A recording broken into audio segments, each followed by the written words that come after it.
Hi అండి. మేము వచ్చిన శివాలయం చాలా ప్రత్యేకమైంది. 12 బావులు ఉంటాయి శివాలయంలో. అరుణాచలంలో 22 బావులు ఉంటాయి కదా, ఇక్కడ 12 బావులు ఉంటాయి. ఇది బయట ఇలా గుడి ఎమ్మటి ఇలా ఉంది. శివుడు పార్వతి ఉన్నారు కదా, ఇక్కడ వెనకాలే 12 బావులు ఉంటాయి. లోపల ఇగో శివుడు ఆంజనేయ స్వామి విగ్రహాలు ఉన్నాయి. మొత్తం 12 బావులు, 12 బావులకి 12 పేర్లు అనమాట. ఒక్కొక్క బావిలోంచి ఒక్కొక్క బకెట్ తోడుకొని స్నానం చేయాలి. ఫస్ట్ ఇక్కడికి వచ్చి టికెట్ తీసుకొని లోపలికి వెళ్తే ఈ 12 బావులు. కార్తీక సోమవారం వెళ్ళాం మేము ఈ టెంపుల్కి. ఇక్కడ శివాలయ దర్శనం ఇలాగ 12 బావుల్లో స్నానం చేసేసుకొని శివ దర్శనం చేసుకోవచ్చు. అన్నదానం కూడా ఉంటుంది. బయట వనభోజనాలకు వచ్చే వాళ్ళకైతే ఎదురు చెట్లు, ఓపెన్ ప్లేస్ చాలా బాగుంది. మేమైతే పులిహార చేసుకొని వచ్చాము.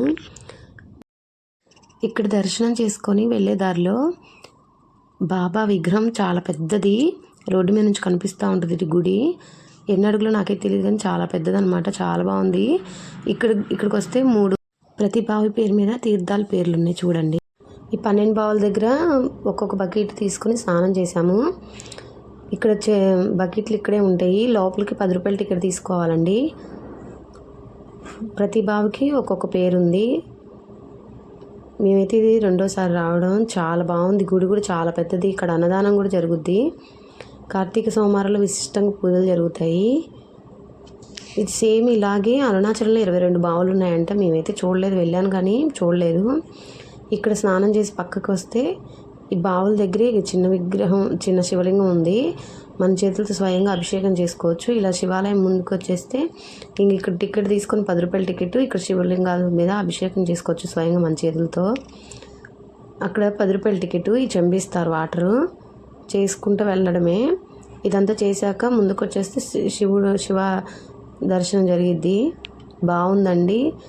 ఒత్తులు వెలిగించేసుకొని మేమైతే బావుల దగ్గర వెళ్ళిపోయి స్నానం చేసి ఇలా బయటకు వచ్చేసి టికెట్ తీసుకొని శివలింగాలకి అభిషేకం చేసుకొని ఒత్తులు వెలిగించేసాము.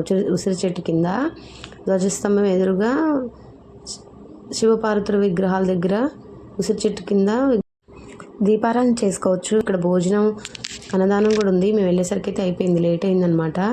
గుడి అయితే చాలా బాగుంది. ఒకసారి మీరు కూడా చూడండి. ఇదైతే మేము మా ఫ్యామిలీ మొత్తం వ్యాన్ మాట్లాడుకొని వచ్చామన్నమాట. మా దగ్గర నుంచి 3 అవర్స్ పట్టి మేము వెళ్ళిన రోజైతే చాలామంది జనాలు ఉన్నారు. లేట్ అయిపోయింది. మేము మార్నింగ్ 7కి బయలుదేరాం అనమాట. బావుల దగ్గర స్నానం చేసి చిన్న శివలింగం ఉందిగా, అక్కడ అభిషేకం చేసుకున్నాం. మళ్ళీ ఈ గుడి మీరు ఎప్పుడైనా చూస్తే నాకు కామెంట్ చేయండి. ఇక్కడ శివాలయంలో దర్శనం అయ్యాక వేరే టెంపుల్కి వెళ్ళాము. అక్కడ సహస్రలింగాల గుడి ఉంది. అక్కడ కూడా చాలా బాగుంది. ఈ 12 బావుల గుడి పేరు దత్తరామేశ్వరం అని బోర్డు మీద ఉందన్నమాట. వీడియో చూస్తే మీకు అర్థమైపోద్ది. ఇది ఎంట్రన్స్, ఇది బయటకు వెళ్ళే దారి. 2 వైపులుగా వెళ్ళచ్చు. ఈ బయటకు వచ్చాక ఇలా కొట్లు ఉన్నాయి. ఇక్కడ నా వీడియో నచ్చితే లైక్ చేయండి, నా ఛానల్ సబ్స్క్రైబ్ చేసుకోండి.